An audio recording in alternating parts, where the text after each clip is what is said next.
से बिछौना लेके रहिले अलग ही उन्हें रहता हमारा जन्म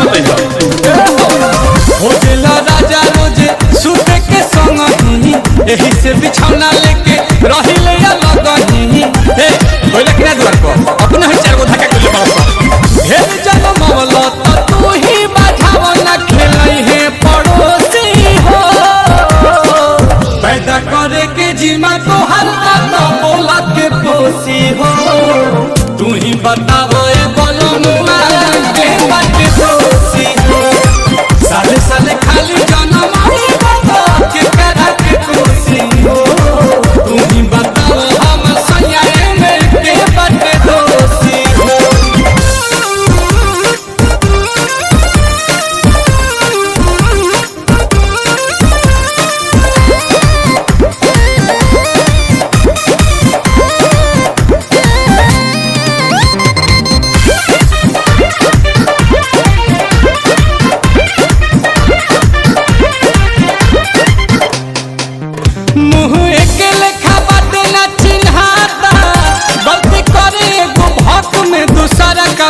दुल्हन के रंग रूप वेशभूषा एक लेखा भइल बा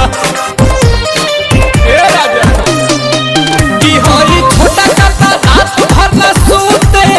भोरे होखते ही पाइट में बिछौने पमूते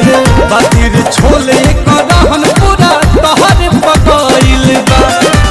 काहे के कइनी हम तुहरा से शादी है सोची अफसोसी हो पैदा करके जीमा तोहर बाता बोल के पोसी हो तू ही बताओ हमारा